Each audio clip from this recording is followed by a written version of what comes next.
Hello everyone, welcome back and welcome to Book Time with Elvis with me, Mark, and the continuation of my reading of Pride and Prejudice by Jane Austen. We jump right back in on chapter 40, so here we go. Elizabeth's impatient. I messed that up straight away, but I'm not going to stop. Professional is going to carry on. Elizabeth's impatience to acquaint Jane with what had happened could no longer be overcome, and at length, resolving to suppress every particular in which her sister was concerned, and preparing her to be surprised, she related to her the next morning the chief of the scene between Mr. Darcy and herself. Miss Bennet's astonishment was soon lessened by the strong sisterly partiality which made any admiration of Elizabeth appear perfectly natural, and all surprise was shortly lost in other feelings. She was sorry that Mr. Darcy should have delivered his sentiments in a manner so suited to recommend them, but still... Sorry, I thought I was going to sneeze then. Okay, no. But still more was she grieved for the unhappiness which her sister's refusal must have given him. His being so sure of succeeding was wrong, said she, and certainly ought not to have appeared. But consider how much it must increase his disappointment. Indeed, replied Elizabeth, I'm heartily sorry for him, but he has other feelings which will probably soon drive away his regard for me. You do not blame me, however, for refusing him. Blame you? Oh, no.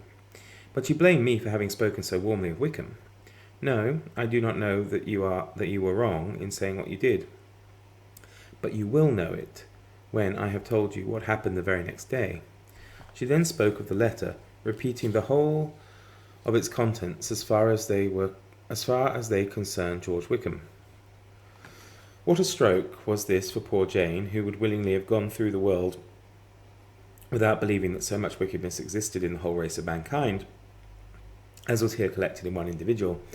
Nor was Darcy's vindication, though grateful to her feelings, capable of consoling her for such discovery. Most earnestly did she labour to prove the probability of error, and seek to clear one without involving the other. This will not do, said Elizabeth. You never will be able to make both of them good for anything. Take your choice, but you must be satisfied with only one. There is but such a quantity of merit between them, just enough to make one good sort of man, and of late it has been shifting about pretty much. For my part, I'm inclined to believe it all, Mr. Darcy's, but you shall do as you choose. It was some time, however, before a smile could be extorted from Jane. I do not know when I have been more shocked, said she. Wickham so very bad. It is almost past belief. And poor Mr. Darcy. Dear Lizzie, only consider what he must have suffered. Such a disappointment, and with the knowledge of your ill opinion too, and having to relate such a thing of his sister, it is really too distressing. I'm sure you must feel it so. Oh no, my regret and compassion are all done away by seeing you so full of both. I know you will do him such ample justice that I am growing every moment more unconcerned and indifferent. Your profusion makes me saving, and if you lament over him much longer, my heart will be as light as a feather. Poor Wickham, there is such an expression of goodness in his countenance, such an openness of gentleness in his manner. There certainly was some great mismanagement in the education of those two young men. One has got all the goodness, and the other all the appearance of it.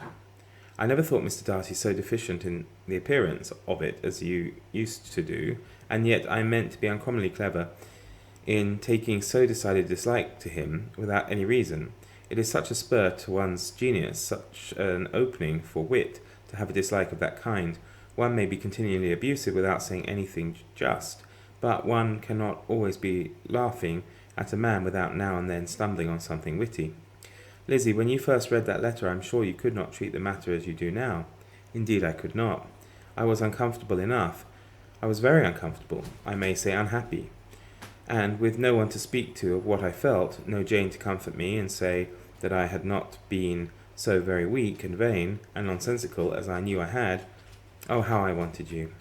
How unfortunate that you should have used such very strong expressions in speaking of Wickham to Mr. Darcy, for now they do appear wholly undeserved. Certainly, but the misfortune of speaking with bitterness is a most natural consequence of the prejudices I had been encouraging. There is one point on which I want your advice.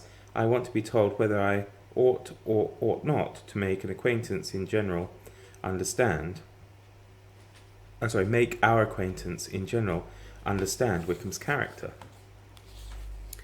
Miss Bennet paused a little, and then replied, "Surely there can be no occasion for exposing him so dreadfully. What is your opinion?" That it ought not to be attempted. Mr. Darcy has not authorised me to make his communication public. On the contrary, every particular relative to his sister was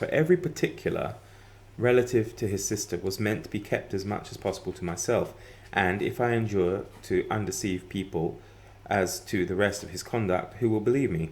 The general prejudice against Mr. Darcy is so violent that it would be the death of half the good people in Meryton to attempt to place him in an amiable light. I am not equal to it. Wickham will soon be gone, and therefore it will not signify to anybody here what he really is. Some time hence it will be all found out, and then we may laugh at their stupidity in not knowing it before. At present I will say nothing about it. You are quite right. To have his errors made public might ruin him forever. He is now perhaps sorry for what he has done, and anxious to re-establish a character. We must not make him desperate. The tumult of Elizabeth's mind was allayed by this conversation. She had got rid of 2 of the secrets which had weighed on her for a fortnight, and was certain of a willing listener in Jane, whenever she might wish to talk again of either. But there was still something lurking behind, of which prudence forbade the disclosure. She dared not relate the other half of Mr. Darcy's letter, nor explain to her sister how sincerely she had been valued by his friend. Here was knowledge in which no one could partake, and she was sensible that nothing less than a perfect understanding between the parties could justify her in throwing off this last encumbrance of mystery. And then, said she, if that very improbable event should ever take place, I shall merely be able to tell what Bingley may tell in a much more agreeable manner himself. The liberty of communication cannot be mine till it has lost all its value.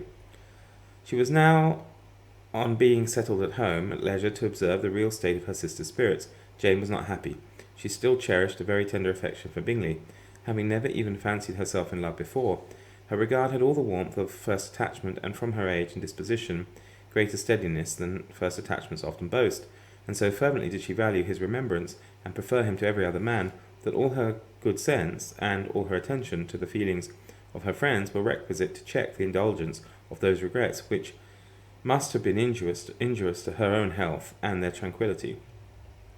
"Well, Lizzie," said Mrs. Bennet one day, "what is your opinion now of this sad business of Jane's? For my part, I am determined never to speak of it again to anybody." I don't believe that somehow. "I told my sister Phillips so the other day, but I cannot find out that Jane saw anything of him in London. Well, he is a very undeserving young man, and I do not suppose there is the least chance in the world of her ever getting him now. There is no talk of his coming to Netherfield again in the summer, and I have inquired of everybody, too, who is likely to know. I bet she has. I do not believe that he will ever live at Netherfield any more. Oh well, it is just as he chooses. Nobody wants him to come, though I shall always say that he used my daughter extremely ill, and if I was her, I would not have put up with it. Well, my comfort is, I am sure Jane will die of a broken heart, and then he will be sorry for what he has done." But as Elizabeth could not receive comfort from any such expectation, she made no answer. "Well, Lizzie," continued her mother soon afterwards, "and so the Collinses live very comfortable, do they? Well, well, I only hope it will last. And what sort of table do they keep? Charlotte is an excellent manager, I dare say. If she's half as sharp as her mother, she is saving enough. There is nothing extravagant in their housekeeping, I dare say. No, nothing at all. A great deal of good management, depend upon it. Yes, they will take care not to outrun their income. They will never be distressed for money. Well, much good may it do them, and I suppose they often talk of having Longbourn when your father is dead. They look upon it quite as their own, I dare say, whenever that happens. It was a subject which they could not mention before me. No, it would have been strange if they had, but I make no doubt they often talk of it between themselves. Well, if they can be easy with an estate that is not lawfully their own, so much the better. I should be ashamed of having one that was only entailed on me." Chapter 41.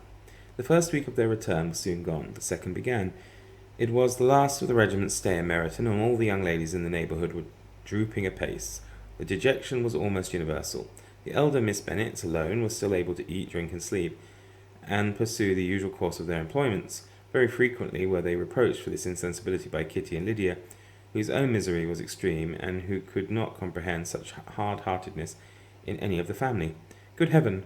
Good heaven! Good heaven! Why good heaven? Good heavens, we say now. Interesting. Good heaven! What is to become of us? What are we to do? Would they often exclaim in the bitterness of woe. How can you be smiling so, Lizzie? Their affectionate mother shared all their grief. She remembered what she had herself endured on a similar occasion 25 years ago. I am sure, said she, I cried for 2 days together when Colonel Miller's regiment went away. I thought I should have broke my heart. I am sure I shall break mine, said Lydia. If one could but go to Brighton, observed Mrs. Bennet. Oh yes, if one could but go to Brighton, but Papa is so disagreeable. A little sea-bathing would set me up for ever. And my Aunt Phillips is sure it would do me a great deal of good, added Kitty. Such were the kind lamentations resounding perpetually through Longbourn House. Elizabeth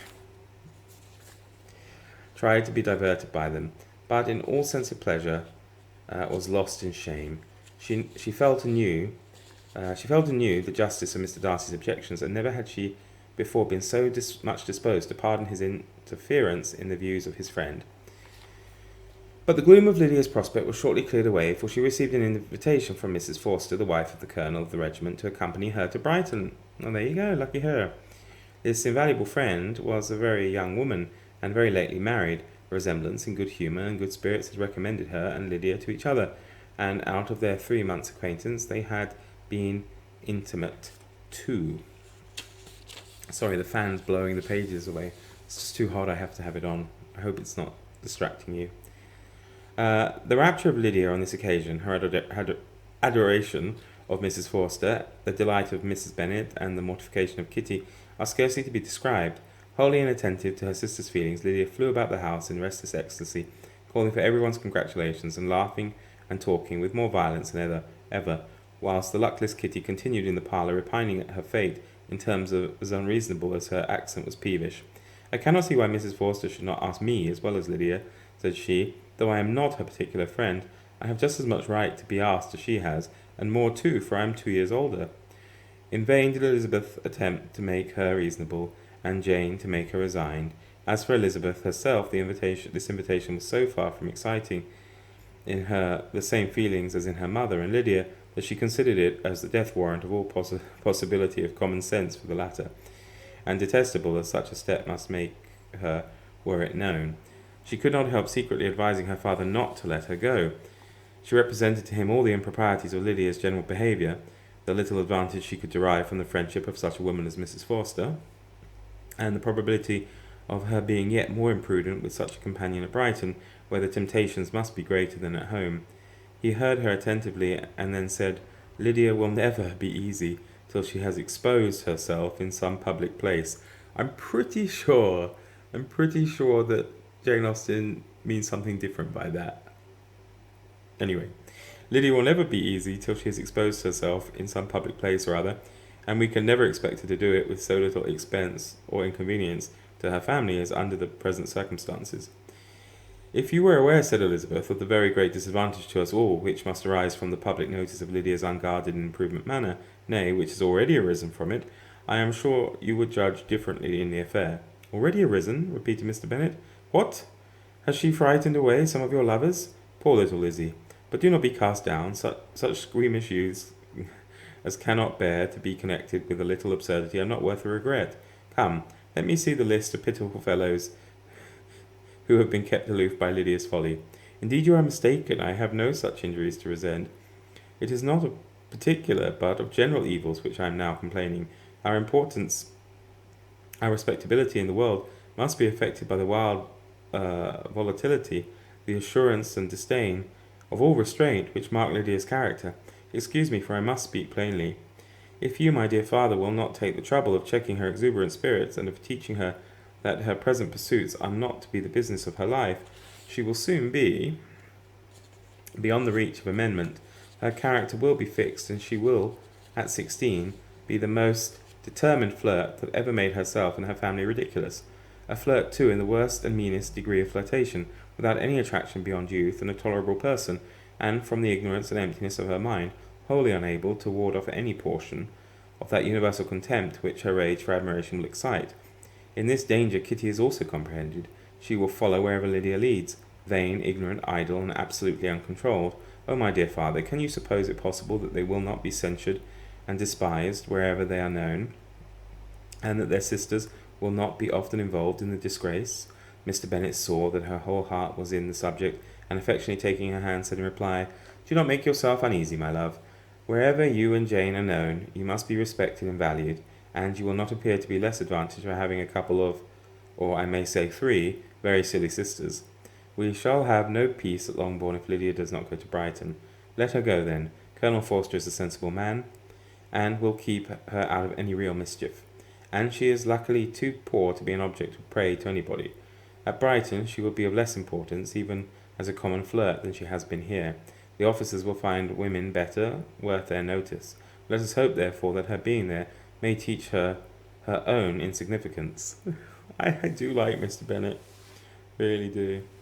"At any rate, she cannot grow many degrees worse without authorizing us to lock her up for the rest of her life." With this answer Elizabeth was forced to be content, but her own opinion continued the same, and she left him disappointed and sorry.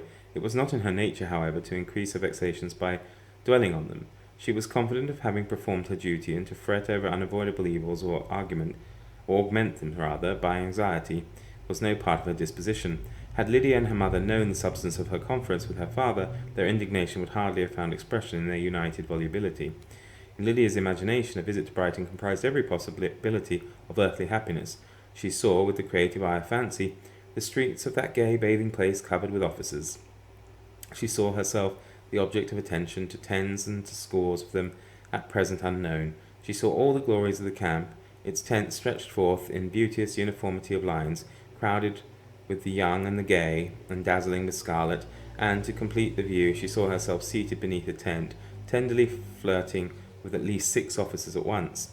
Had she known that her sister sought to tear her from such prospects and such realities as these, what would have been her sensations? They could have been understood only by her mother, who might have felt nearly the same. Lydia's going to Brighton was all that consoled her, for the melancholy conviction of her husband's never intending to go there himself. But they were entirely ignorant of what had passed, and their raptures continued with little intermission to the very day of Lydia's leaving home. Elizabeth was now to see Mr. Wickham for the last time, having been frequently in company with him since her return. Agitation was pretty well over, the agitations of former partiality entirely so. She had even learnt to detect, in the very gentleness which had first delighted her, an affectation and a sameness of disgust and weary. In his present behaviour to herself, moreover, she had a fresh source of displeasure, for the inclination he soon testified of renewing those attentions which had marked the earlier part of their acquaintance could only serve after what had since passed to provoke her. She lost all concern for him in finding herself thus selected as an object of such idle and frivolous gallantry, and while she steadily repressed it, could not feel the reproof contained in his believing that, however long and for whatever cause his attentions had been withdrawn, her vanity would be gratified, and her preference secured at any time by their renewal. On the very last day of the regiment's remaining in Meryton, he dined, with others of the officers, at Longbourn, and so little was Elizabeth disposed to part from him in good humour, that, on his making some inquiry as to the manner in which her time had passed at Hunsford, she mentioned Colonel Fitzwilliam's and Mr. Darcy's having both spent 3 weeks at Rosings, and asked him if he were acquainted with the former. He looked surprised, displeased, alarmed, but, with a moment's recollection and a returning smile, replied that he had formerly seen him often, and, after observing that he was a very gentlemanlike man, asked her how she had liked him. Her answer was warmly in his favour, with an air of indifference. He soon afterwards added, "How long did you say he was at Rosings?" "Nearly 3 weeks." "And you saw him frequently?" "Yes, almost every day." "His manners are very different from his cousin's." "Yes, very different. But I think Mr. Darcy improves on acquaintance." "Indeed," cried Wickham, with a look which did not escape her. "And pray may I ask—" But checking himself, he added in a gayer tone, "Is it in address that he improves? Has he deigned to add aught of civility to his ordinary style? For I dare not hope," he continued in a lower and more serious tone, "that he has improved in essentials." "Oh no," said Elizabeth. "In essentials I believe he is very much what he ever was." While she spoke, Wickham looked as if scarcely knowing whether to rejoice over her words or to distrust their meaning. There was something in her countenance which made him listen with an apprehensive and anxious attention, while she added, When I said that he improved on acquaintance, I did not mean that either his mind or manners were in a state of improvement, but that from knowing him better his disposition was better understood. Wickham's alarm now appeared in a heightened complexion and agitated look. For a few minutes he was silent, till, shaking off his embarrassment, he turned to her again and said in the gentlest of accents, "You, who so well know my feelings towards Mr. Darcy, will readily comprehend how sincerely I must rejoice that he is wise enough to assume even the appearance of what is right. His pride in that direction may be of service, if not to himself, to many others, for it must deter him from such foul misconduct as I have suffered by. I only fear that the sort of cautiousness to which you, I imagine, have been alluding, is merely adopted on his visits to his aunt, of whose good opinion and judgment he stands much in awe. His fear of her has always been operated, I know, when they were together, and a good deal is to be imputed to his wish of forwarding the match with Mr. Burt, which I am certain he has very much at heart." Elizabeth could not repress a smile at this, but she answered only by a slight inclination of her head. She saw that he wanted to engage her on the old subject of his grievances, and she was in no humour to indulge him. The rest of the evening passed with the appearance, on his side, of usual cheerfulness, but with no further attempt to distinguish Elizabeth, and they parted at last with mutual civility, and possibly a mutual desire of never meeting again. When the party broke up, Lydia returned with Mrs. Forster to Meryton, from whence they were to set out early the next morning. The separation between her and her family was rather noisy than pathetic. Kitty was the only one who shed tears, but she did weep from vexation and envy. Mrs. Bennet was diffuse in her good wishes for the felicity of her daughter, and impressive in her injunctions that she would not miss the opportunity of enjoying herself as much as possible, advice which there was every reason to believe would be attended to, and in the clamorous happiness of Lydia herself in bidding farewell, the more gentle adieus of her sister were uttered without being heard. Oh, lovely. That's fantastic. So thank you very much for watching. We'll pick up tomorrow with chapter 42. Do take care, everyone. See you then. Bye for now.